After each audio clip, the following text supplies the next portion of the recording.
Right, the mystery of the missing flight MH-370 continues. Let's now cut across live to a press conference regarding that.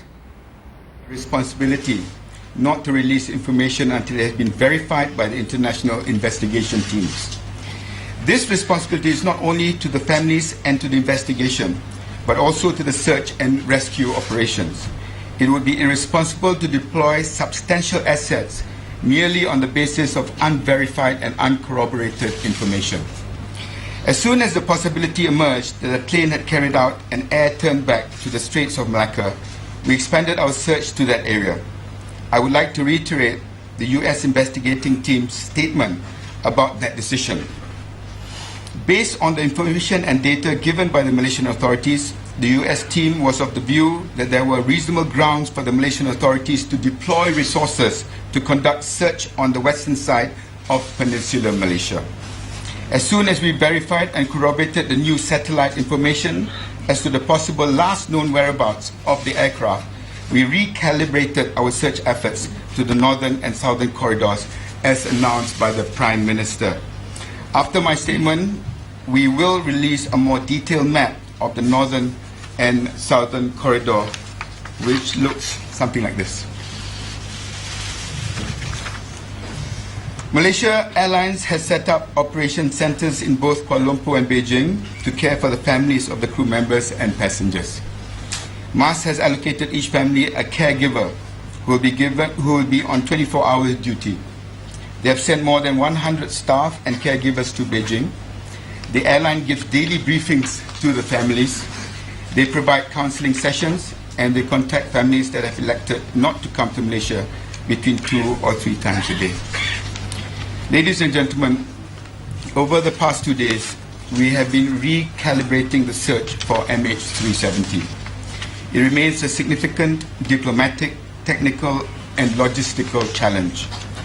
Malaysia is encouraged by the progress made during such a short period of time, and we are grateful for the response by the heads of governments that we have spoken to, all of whom have expressed a commitment of assistance. With support from our many international partners, this new phase of the search is underway. Assets are being deployed and search and rescue operations have begun. And I wish to thank our partners from around the world for their continued support. Thank you. Okay, ladies and gentlemen, Q&A session. We'll start from this corner after. Please.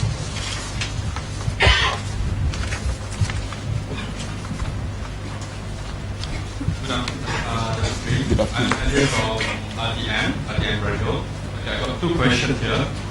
First question is, setakat ini berapa buah negara di kedua koridor pencarian itu yang telah respon kepada nota diplomatik yang kita hantar?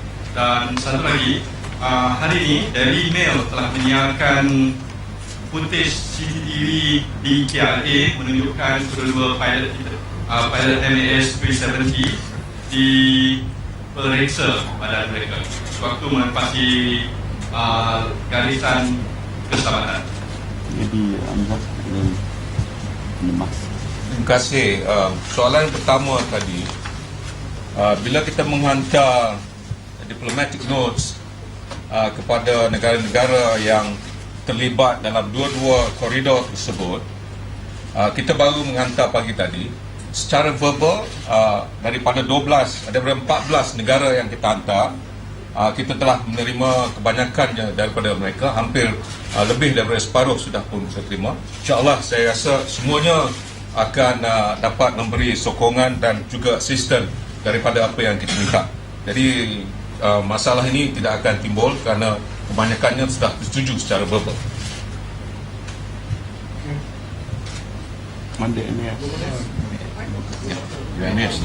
Local please, local.